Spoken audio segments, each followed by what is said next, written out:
I find the XOR operator sometimes very funny because it can make a problem ridiculously easy. You're gonna see exactly how in this particular video. Hello friends, welcome back to my channel and my mini series on bit manipulations. Before proceeding, I just want to let you know that in order to understand the most efficient solution to this problem, make sure that you know about the exclusive OR operator and all of the logical operations in general.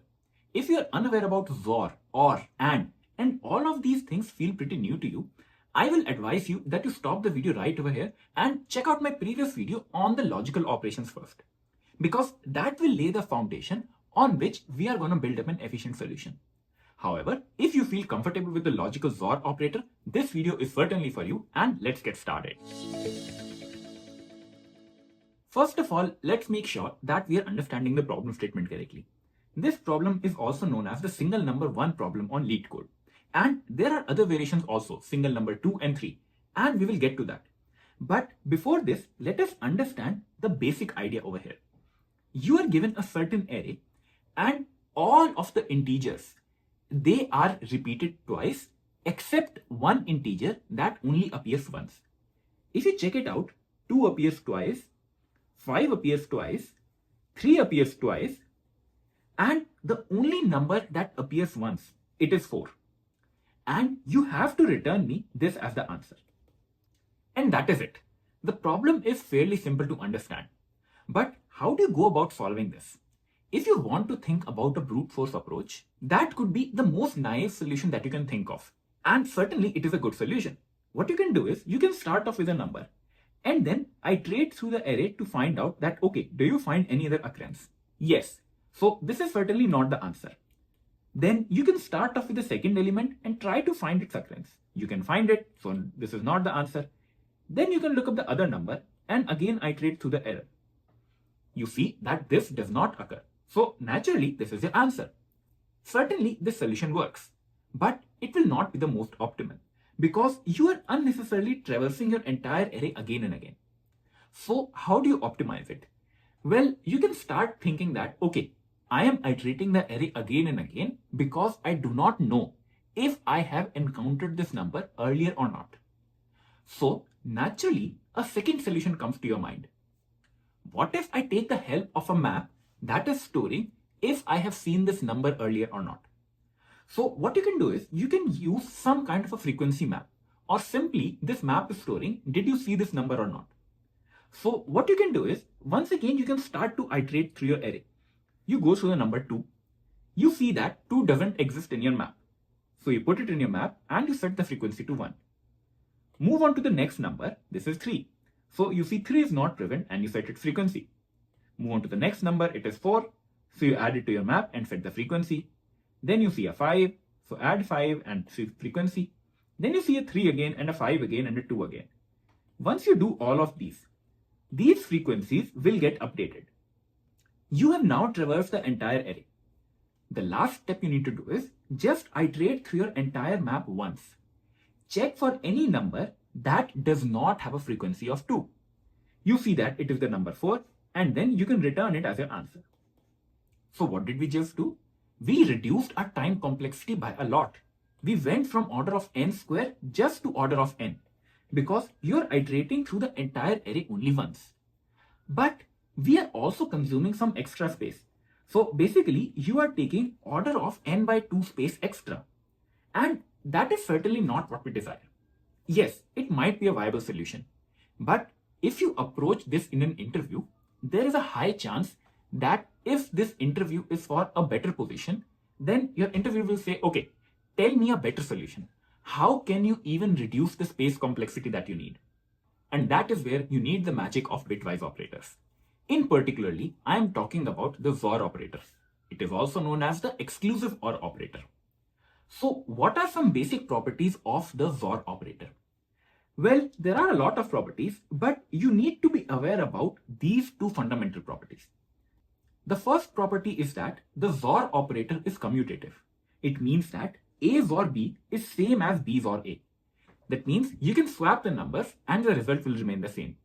Similarly, A XOR B XOR C will be the same as C XOR A XOR B. And this is very similar to the addition operator. because 2 plus 3 is same as 3 plus 2. But the minus operator is not commutative. 2 minus 3 is not the same as 3 minus 2. So this is something that you must be aware about. The next property of an exclusive OR operator is particularly this. It means if you take the number and XOR it by itself, then you get a 0. Why? Because the XOR operator kind of tells you what is exclusive between two particular numbers. So if there are two same numbers, there is nothing exclusive between them.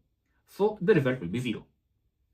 Along with this, I have one more property that says any number, if you do a XOR with 0, that means any number exclusive XOR of 0, then what result do you get? Since 0 has all of the bits as 0, that means this number itself has all of the exclusive bits. So the result will be the number itself. That means that entire number is exclusive, correct? Just try to think about it. If you still feel confused, however, I have a complete video on this logical XOR operator. It explains how it works and what sort of scenarios are possible. But for this particular problem statement, these are the only two properties I am interested in. Now, how do I build up my solution on it? All you need to do is just simply XOR all of these numbers. Let me show you what will happen. So what I'm going to do is, I'm going to take up all of these numbers and start XORing them. So far so good.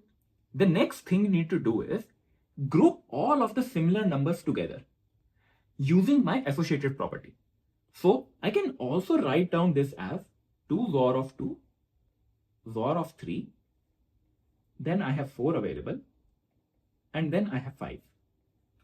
Notice that all of the elements are still the same. I have just rearranged them. And now we can take the help of this particular property. Any number when XORed by itself will give you a 0. So all of these numbers, they will start giving me a 0, correct? 4 here, and then a 0 over here again. Do you see what is happening over here? What will be the next step? 4 XOR 0. This will be just a 4, and then you are again XORing with a 0. It will be a 4 again, and then you XOR with 0 again, so it will still be a 4. So the final answer, it will turn out to be 4. Do you see how efficient this is? We do not need any map. We do not need to make multiple iterations. We just did one entire scan of the array, and we kept on XORing all of the numbers. And all of these calculations we just saw, they happen internally. So now when you have to write the code for this, how does it look? It is so concise that you can't even imagine. You start off with answer equals to 0. That is your starting point. Because any number XOR of 0, that will be the number itself. So 0 is safe to start with. Now I start a for loop from 0 up till array.length. So I'm starting from the very first position and going all the way up till the length. And for every iteration, what do? I just say answer equals to answer XOR of the particular element. So first of all, I just have answer XOR 2. Then I will have 2 XOR 3. Then I will have this entire thing XOR of 4. Then this entire thing XOR of 5, and then so on. Once I keep doing this, internally, I will be doing all of the calculations I just showed you.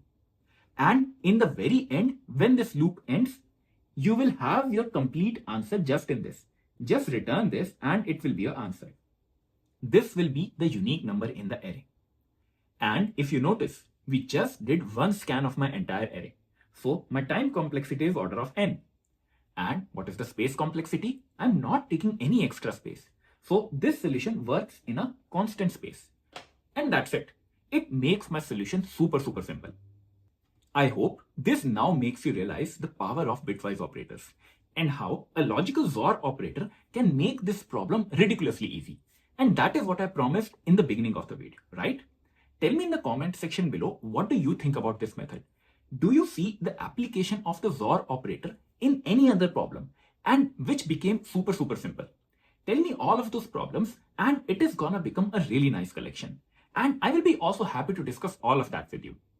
And just like this problem, single number 1, there are other variations of this problem also. Instead of a number repeating twice, all of the numbers are repeated thrice.